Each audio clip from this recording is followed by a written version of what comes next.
অসমৰ সাম্প্ৰতিক পৰিস্থিতি সন্দৰ্ভত শিৱসাগৰত নাগৰিক সভা শিৱসাগৰৰ ঐতিহ্য আৰু সাতামপুৰুষীয়া ঐক্য সম্প্ৰীতি অটুট ৰখাৰ স্বাৰ্থত আহ্বান কৰা হৈছে নাগৰিক সভাৰ শিৱসাগৰৰ যুৱদল প্ৰাংগণত মিলিত হৈছে জাতি ধৰ্ম বৰ্ণ নিৰ্বিশেষে বহু লোক এই সভাতে সৃষ্টি হ'ল অনাকাংক্ষিত পৰিস্থিতিৰো শৃংখল চলিহাৰ বক্তব্যক লৈ প্ৰতিক্ৰিয়া একাংশৰ কেইদিনমান পূৰ্বে ৰংঘৰ চাৰিআলিত শৃংখল চলিহাৰ সৈতে উদ্ভৱ হোৱা পৰিস্থিতিৰ প্ৰসংগ টানি আনি বক্তব্যৰ মাজতে শৃংখলক প্ৰশ্ন কৰে একাংশই নাগৰিক সভা নিৰপেক্ষ হোৱা নাই বুলি অভিযোগ উত্থাপন কৰাৰ লগতে বক্তব্য প্ৰদান কৰি সভাস্থলী ত্যাগ কৰে শৃংখল চলিহাই বিশেষ এটা ৰাজনৈতিক দলৰ লোকসভাত অধিক আছে বুলি উল্লেখ কৰি এই নাগৰিক সভাৰ পৰিৱৰ্তে ৰাজনৈতিক সভাহে বুলি মন্তব্য কৰিছে শৃংখল চলিহাই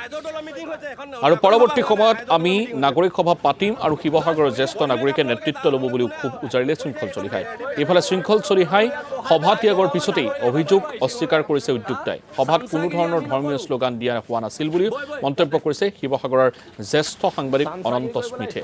উল্লেখযোগ্য যে এই সভাৰ লগতে আহ্বান কৰা হৈছে এখন চিন্তন বৈঠকৰো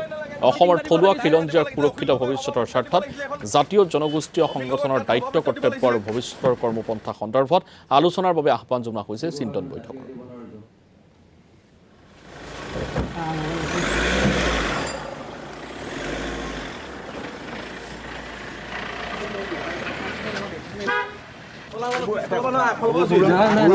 অকল এটা আমি নাহিলে আমি নাহো এনেকুৱা মিটিঙত আমি এনেকুৱা মিটিঙত নাহো অকল ৰাজনৈতিক মানুহ এগালমান ভৰাই কৰিছে ৰাইজৰ দলৰ ইয়াত মানুহ আছে আমি ৰাইজৰ দলৰ মিটিং কৰিব আমি ৰাইজৰ দলৰ মিটিং কৰিবলৈ আহিছো ইয়াত অখিল গগৈ চামচা কেইটামান বহি আছে তাত আমি ইয়াত চামচা কি কৰিব শিৱসাগৰ আমি ঠিক কৰিব আহিছো অখিল গগৈ চামচা বহি আছে ইয়াত ৰাইজৰ দলৰ মিটিং হৈছে এখন নাগৰিক সভা হোৱা নাই ৰাইজৰ দলৰ মিটিং হৈছে এখন পৰিৱেশ আপোনালোকে যোনে কৈছে সেইখন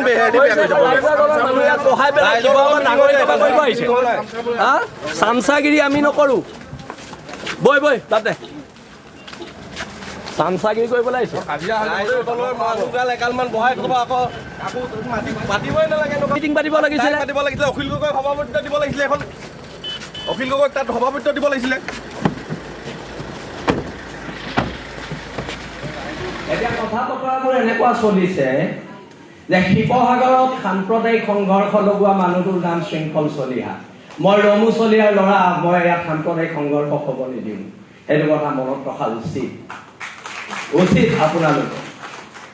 আজি ফৰিদ ইছলাম আৰু মোৰ এখন কাজিয়াত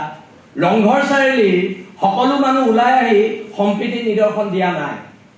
তেওঁ আৰু মোৰ এখন ব্যক্তিগত কাজিয়া আছে তাক সাম্প্ৰদায়িক কথা বতৰাবোৰ চিঞৰাটো ভুল কথা বতৰা হৈছে অকল সংযম কিয় আমি হ'ব লাগে মই যোনদিনালৈকে